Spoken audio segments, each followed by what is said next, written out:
مطلوبنا دنيانا وأخرانا.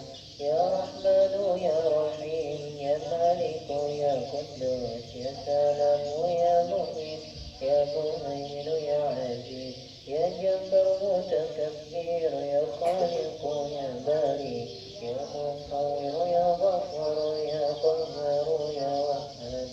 يا إله إلا الله لا إله إلا الله لا إله إلا الله محمد رسول الله.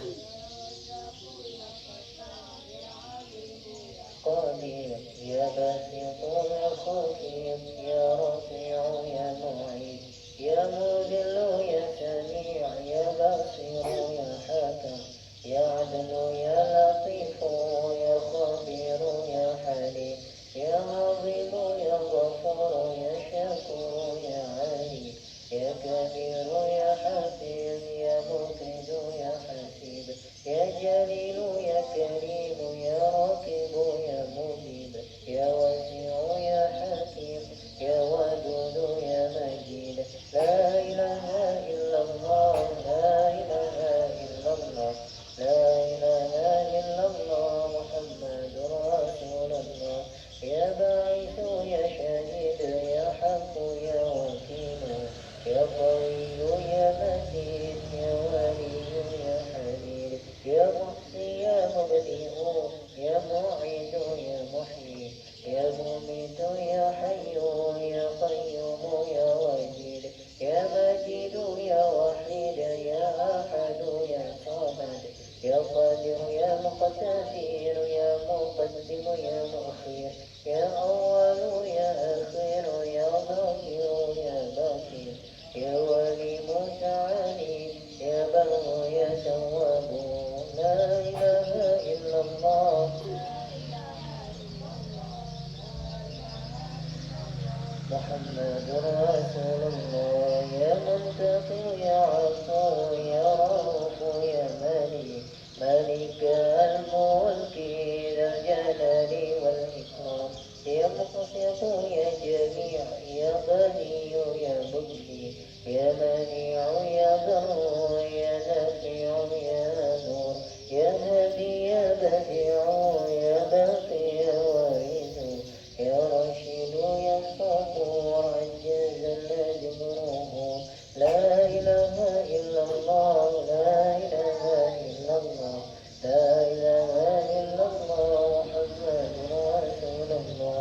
بأسمائك الحسنى اغفر لنا ذنوبنا ولوالدنا وذريتنا واغفر عن سيئاتنا واستر على عيوبنا واجبر على نقصاننا وارفع درجاتنا واجرنا علما نافعا ورزقا واسعا حلالا طيبا وعملا صالحا ونور قلوبنا ويسر امورنا وصحح اجسادنا دائما حياتنا الى الخير طريقنا عن الشر باعدنا والقرب رجعنا أخيرا نلنا المنى بلغ مقاصدنا وقض حوائجنا والحمد لإلهنا الذي هدانا. صل وسلم على طه خليل الرحمن وآله وصحبه إلى آخر الزمان. آمين آمين يا الله يا رحمن يا رحيم آمين آمين يا الله يا مجيب السائلين. صلاة الله وسلام على من أوحي القرآن صلاة الله وسلام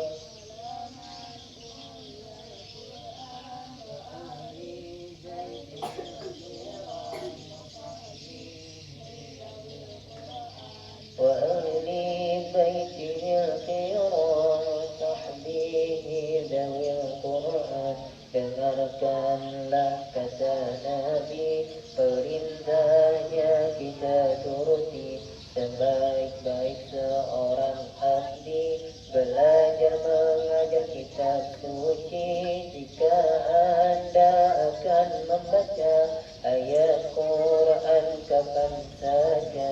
Baca ta'akkar lebih dulu, jangan biarkan itu berlalu. Bacalah selalu bismillah jika dari awal surah selain surah Bara'ah, karena tak ada sunnah. Bacalah Quran dengan tartil, bacanya pelan sambil memikir. Akan datang malaikat Jibril membawa rahmat bagi padzikir. Jika ada yang baca Quran, marilah sama mendengarkan. Jika kita sama membaca, orang mahir baca Al-Quran sama malaikatur Rahman. Orang sulit baca Al-Quran akan dapat dua ganjaran. Siapa senang baca Al-Quran, pastilah dia dapat ganjaran. Siapa senang bersimaan, dapat rahmat dari yang rahman. Barang siapa yang hafal Quran, nilai-nilainya diamalkan. Orang tuanya disematkan mahkota intan yang berkilauan. Dikejalah mengaji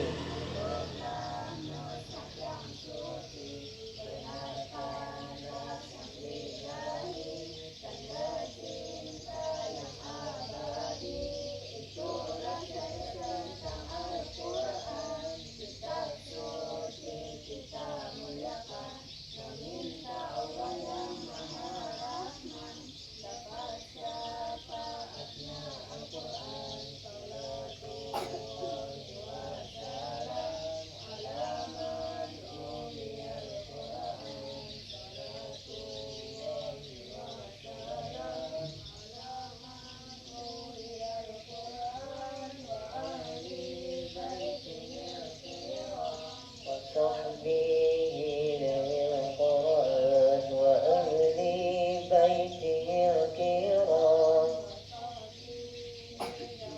قرآن اللهم صل صلاة كاملة وسلم سلاما تاما على سيدنا محمد الذي تنحل به العقد وتنفرج به الكرب وتقضى به الهوائج وتنال به الرغائب وحسن الخواتم ويستسقى الغمام بوجهه الكريم وعلى آله وصحبه في كل لمحة ونفس بعادات كل معلوم لك يا الله. تريمنا صلوات serta salamku yang sempurna untuk nabiku, tanpa murai masalahku dan juga kesulitanku. Terkabul semua hajatku, dihapuskan kesedihanku, membasahi jiwa keringku untuk meraih husnul khotimah berkat wajahku nan indah. Peluhuran keagungan keluarga sahabat pilihan yang mengalir rahmat selalu tercurahkan. Salawat salam tiap detik tiap hamba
كرهاتون جهل موت صم عمي بكم عاجز كرهون جاهل وميت أصم أعمى بكمون اللهم اغفر لي ذنوبي ولوالدي اللهم اغفر لي ذنوبي ولوالدي وارحمهما كما ربياني صغيرا وارحمهما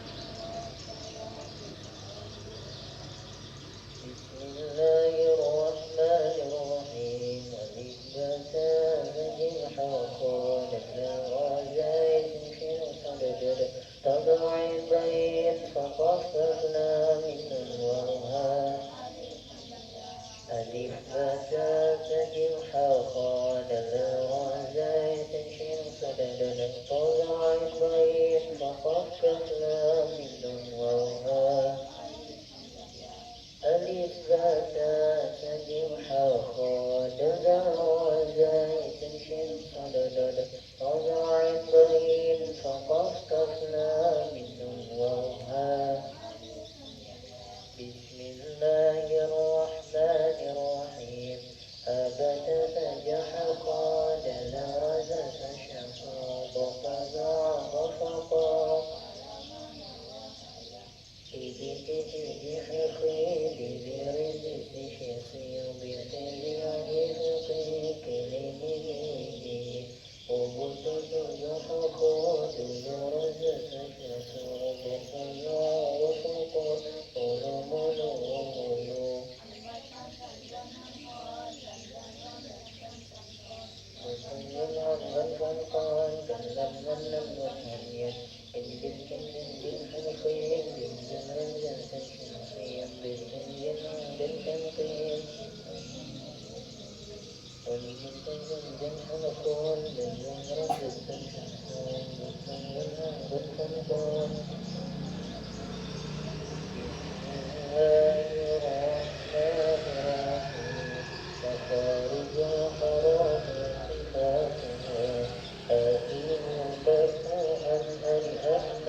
خفيف فلفصل من المسلم سيفا فلفا خاقيق بق قوقا قلققن من المقلب قيقا قلقا باكيق بكوكا كلكفل من المكسل كيكا كلكا لا ليل بل لولا للل من المظلم ليلا للما ما ليل بل موما مرممن من المظلم ليلا للما لا ليل نونا لنن من المظلم ليلا للما ووي وغو ووون من النور موي ووو روحا هرها من المهم مهيها هرها يين بي يين من المهم مهيا الحمد لله رب العالمين.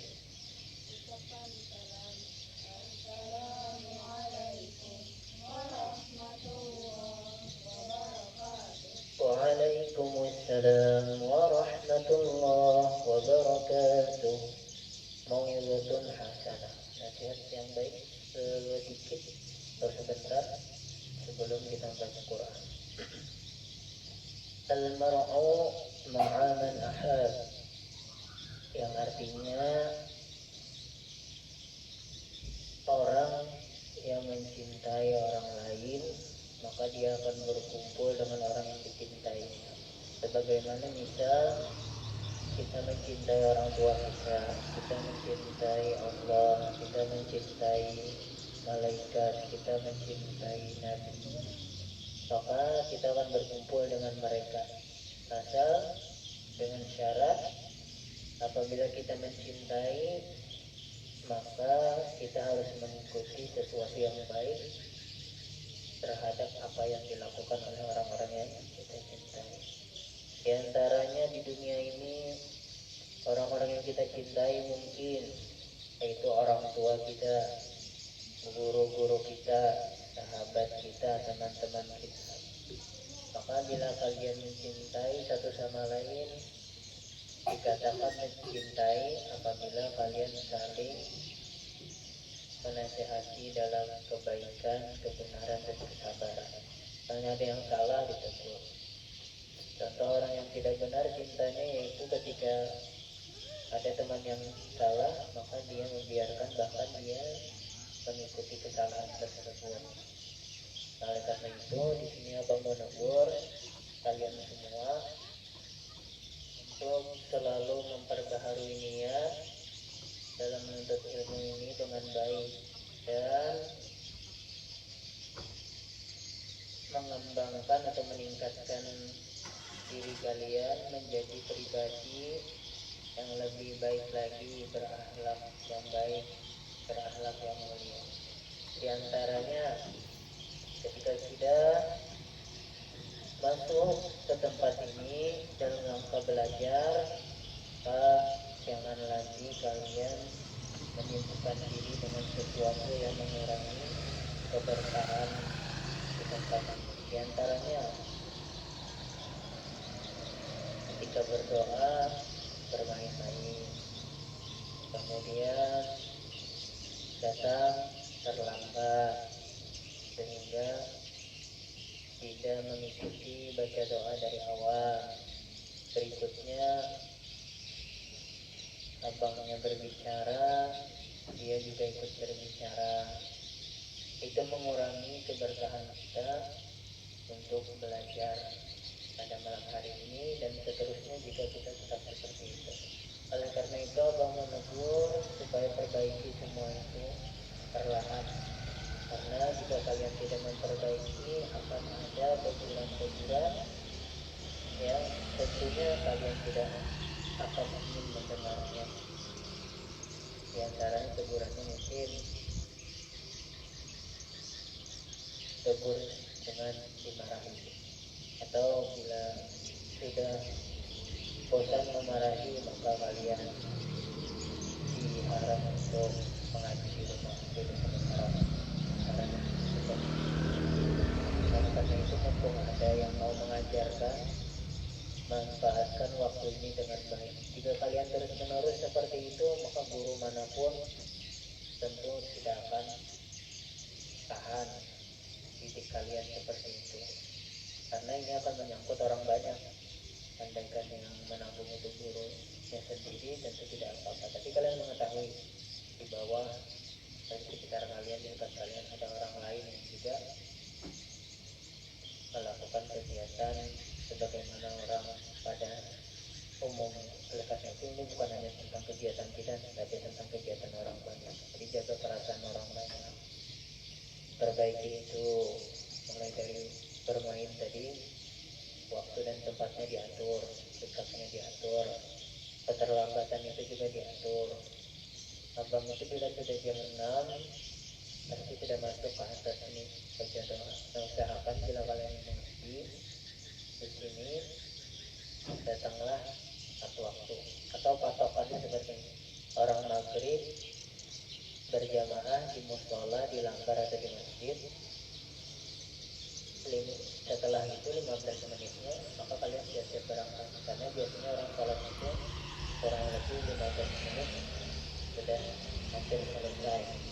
Sedangkan mengingat di sini kalian bisa sampai 20 menit atau lebih, sekitar setengah jam baru berangkat, baru datang. Dan itu terjadi sering kali atau berulang-ulang.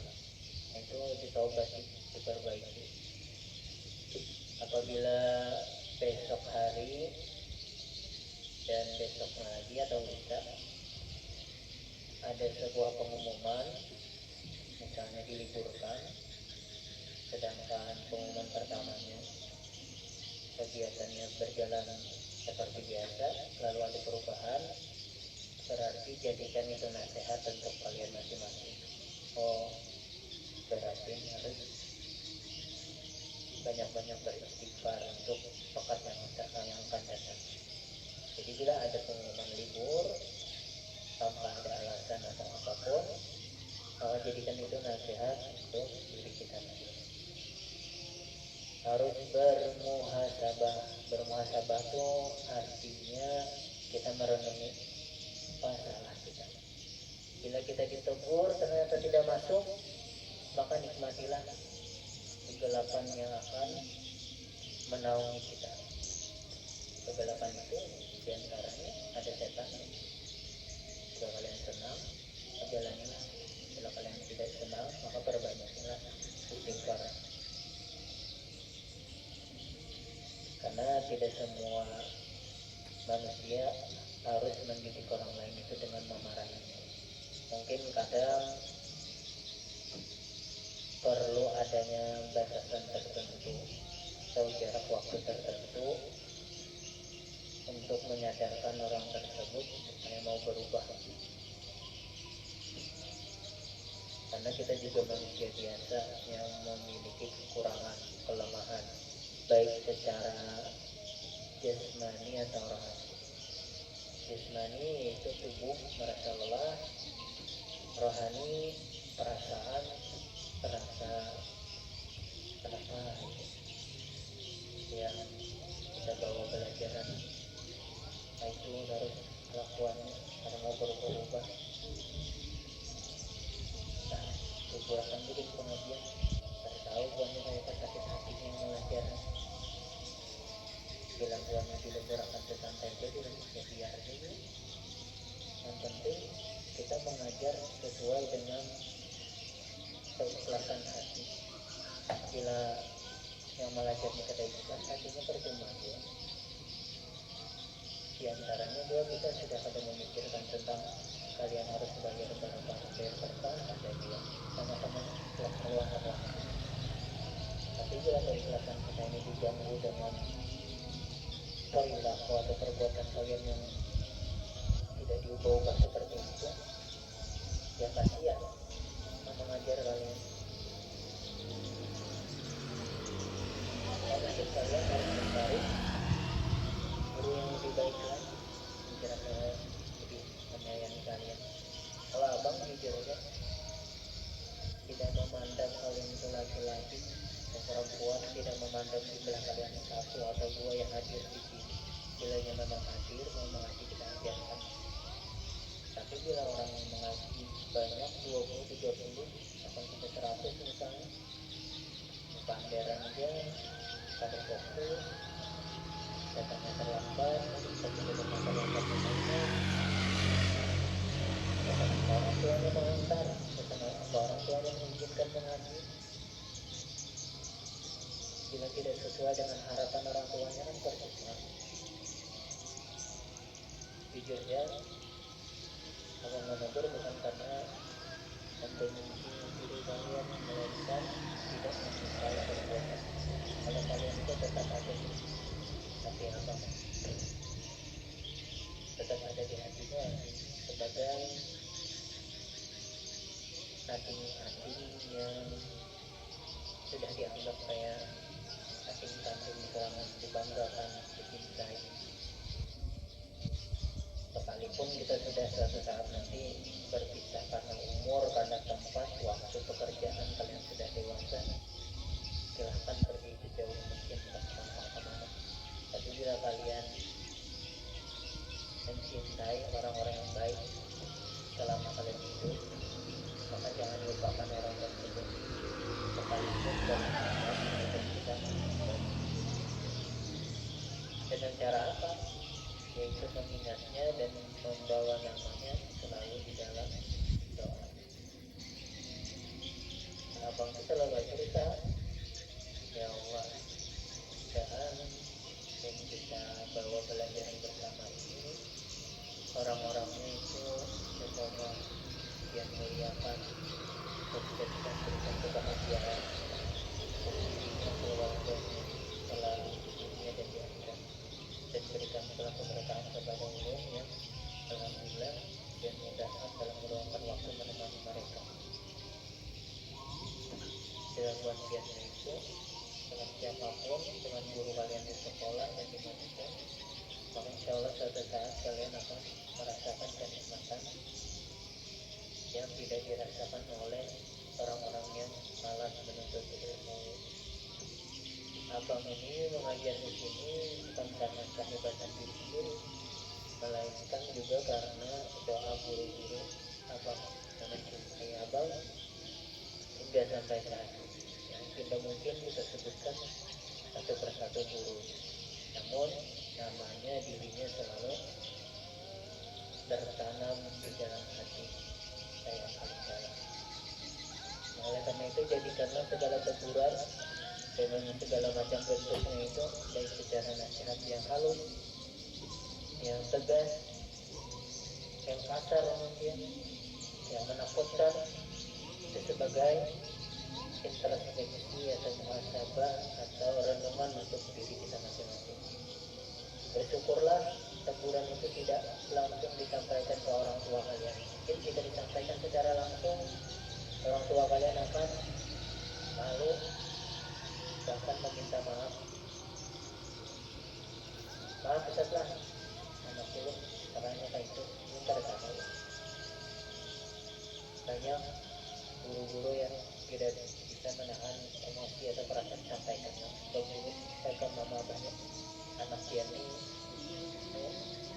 kita ngajian, tahu pas mengajar orang ngaji kamar kabur, bacaan itu bagus memang, hanya mengulang tahun berdoa atau mengaji, datang terlambat itu kan tapi dia caranya betul bahwa karena waktunya sedikit antara maghrib dan isya, anuai tajurai kalau aja kayak anak dia sudah bisa langsung mengaji, tapi bila pada bisa langsung mengaji, ya ini akan mendapatkan ilmu sebatas kehadiran itu aja, kurang daripada yang datangnya lebih sungsung. Orang tuanya pasti akan diantaranya mungkin akan kita banyak akan menyesal sekarang abang dengan demikian. Tapi abang orangnya pada bisa kayak itu, pada asal menegur terhadap orang tuanya langsung, lebih baik buat dia saja memahami sendiri atau ceritakan dengan orang tua kalian melalui perantara kalian juga lebih baik. Itu saja yang abang sampaikan.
الدعاء بعد الأذان بالجماعة.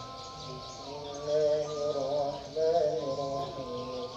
اللهم رب هذه الدعوة التامة والصلاة القائمة آت سيدنا محمدا الوسيلة والفضيلة والشرف والدرجة العالية الرفيعة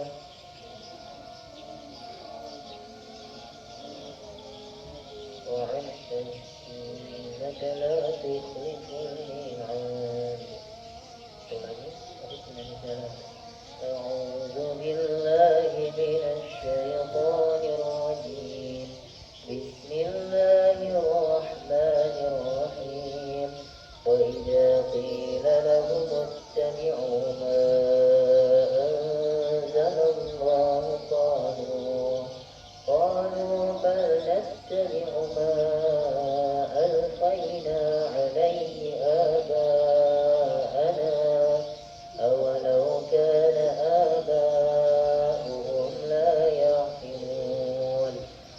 يعقلون شيئا ولا يهتدون.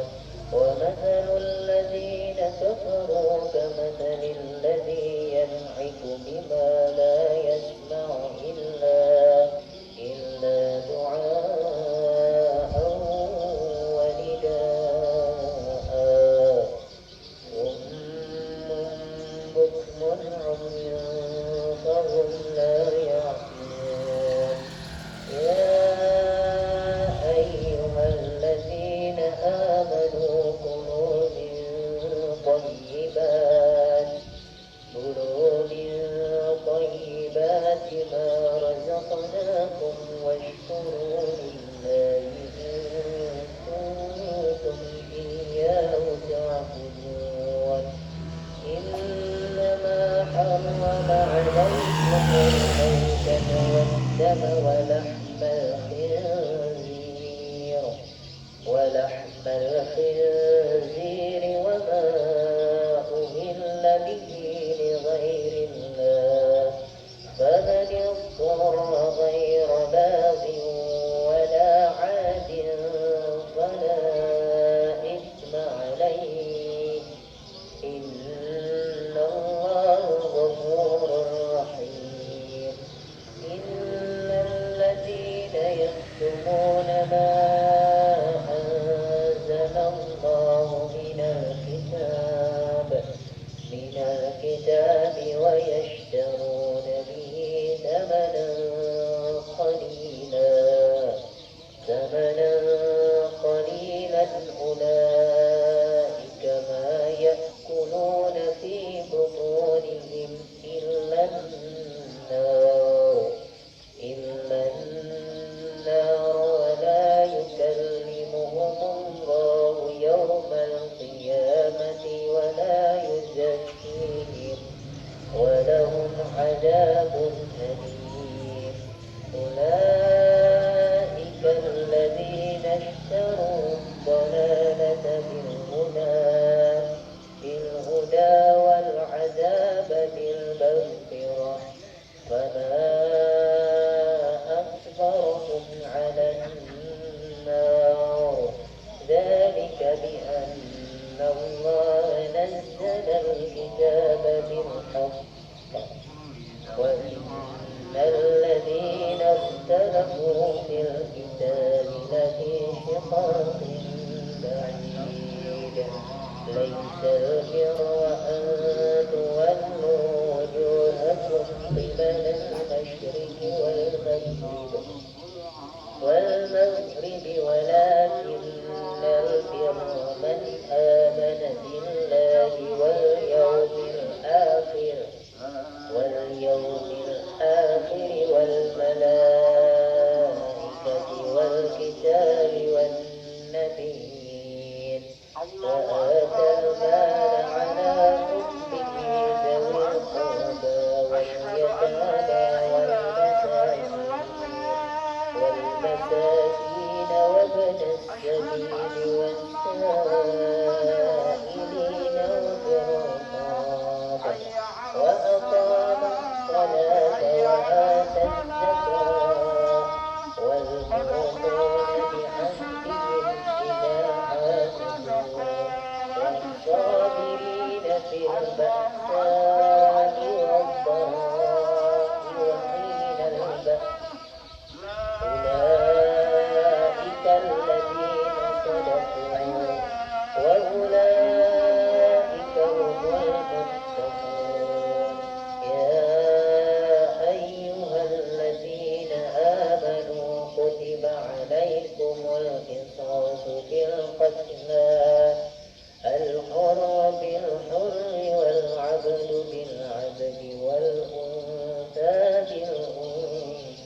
أداء إليه بإحسان ذلك تخفيف من ربكم ورحمة فمن اعتدى بعد ذلك فله عذاب أليم ولكم في القصاص حياة يا أولي الألباب لعلكم تتقون كتب عليكم إذا حضر أحدكم الموت إن ترك خيرا الوصية للوالدين والأقربين بالمعروف حقا على المتقين فمن بدله بعدما سمعه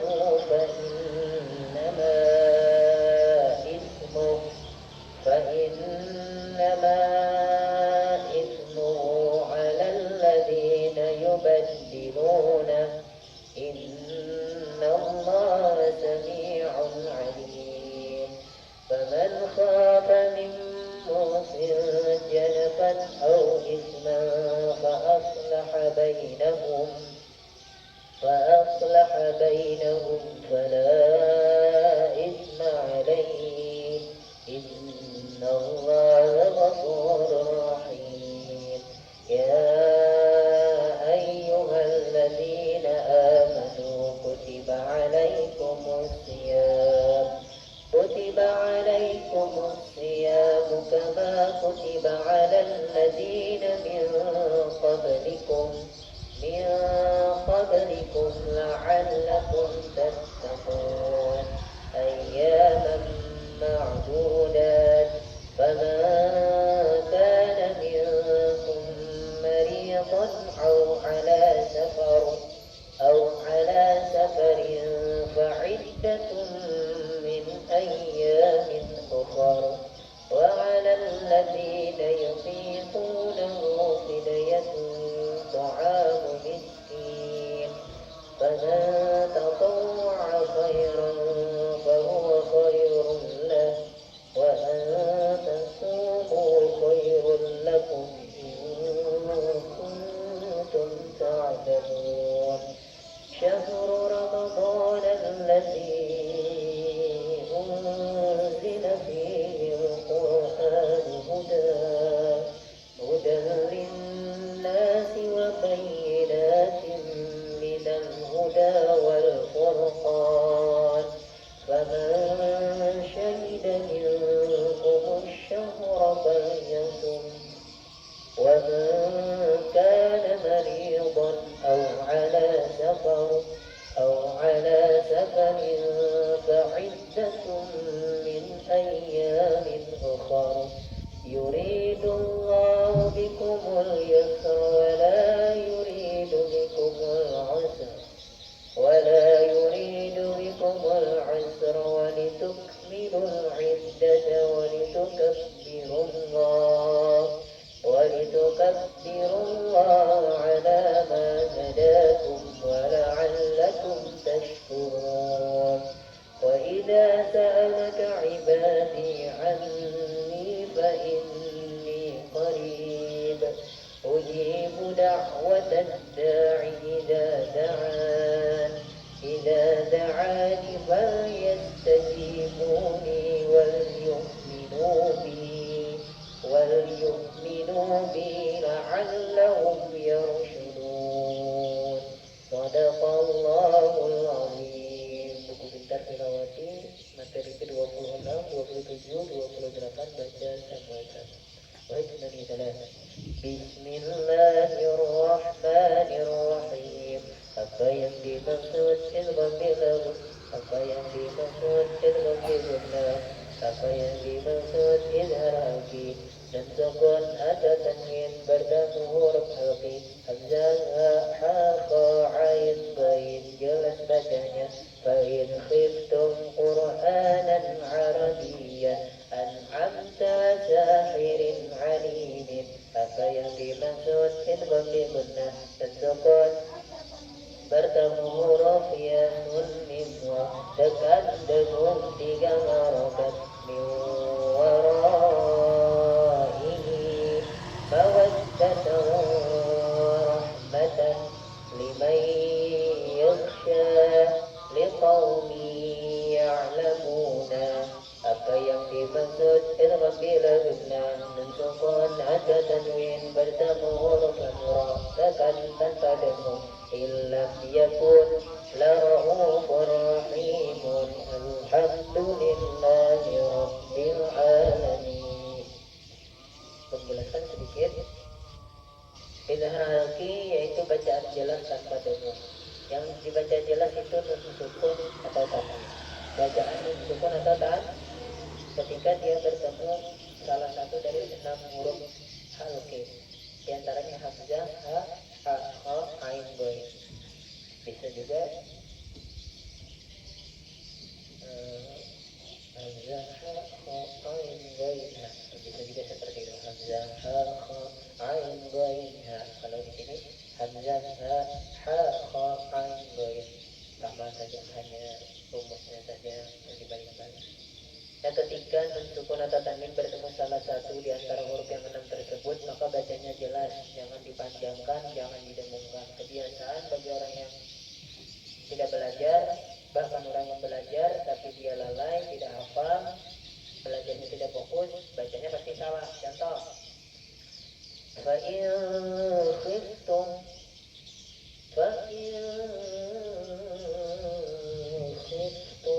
aduh, bagus suaranya, bagus iramanya, bagus lantunannya, indah, merdu, tapi salah hadisnya. Bener aja, rugi. Sudah cuma suaranya ganteng, bisa sepeda motor, bisa karate, bisa make up, bisa skincare, gitu. Tapi mengajinya tajwidnya salah. Bener aja itu. Oke. Fa in khiftum qur'anan arabiyyan anta sahirin alim. Salah terus. Perhatikan bacaan dengar jelas tanpa dengung. Fa in khiftum qur'anan arabiyyan anta sahirin alimin. Fahimtum? Berikutnya idgham bigunah. Idgham bigunah ini baca hukum baca nun sukun atau tanwin juga, namun perbedaannya dia bacaannya harus ditekan dan didengungkan. Ada pula yang ditekan dan tidak didengung. Apakah itu? Yaitu idgham bigunah. Idgham bigunah bacaannya ditekan kemudian didengungkan. Dengung ada getaran dalam hidup. Bila tidak ada getarannya dalam hidup berarti belum berdengung. 4 hurufnya ya, nun, mim, waw. Contoh nun sukun bertemu waw. Min warai. Betul atau salah seperti itu? Min warai. Betul atau salah? Salah. Karena minnya masih dibaca jelas, seharusnya dimasukkan ke huruf waw. Min warai. Seperti itu didengungkan. Mawaddatan wa rahmatan liman yakhsha liqaumin ya'lamuna. Fahimtum? Berikut terakhir. Idgham bila gunnah. Idgham juga, idgham artinya memasukkan. Bila gunnah tanpa dengung, berarti bacaannya dimasukkan. Nun sukun atau tanwinnya dimasukkan ke huruf berikutnya, namun tidak didengungkan dan tidak dipanjangkan. Contoh, in lam yakun. Betul atau salah? In lam yakun. Betul atau salah? Bukan. In lam yakun. Betul atau salah? Siapa menyebut salah? Bella. Kenapa Bel salah, Bel? Bajunya Laki-laki santri laki-laki. Kenapa salah?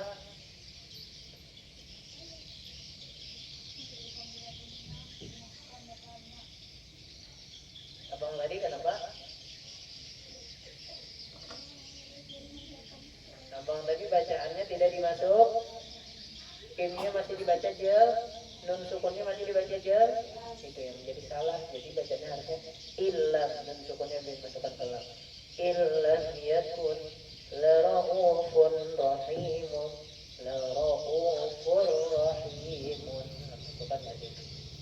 Walaupun di atas huruf lam, di atas huruf ro tidak ada tasydid itu hanya sebagai pengingat, hanya sebagai ingat. Apabila kita besok turun, insya Allah, maka akan abang tadi hafalan Izhar Al-Fi sebelum diguna dan yang belum guna yang malam ini. Silakan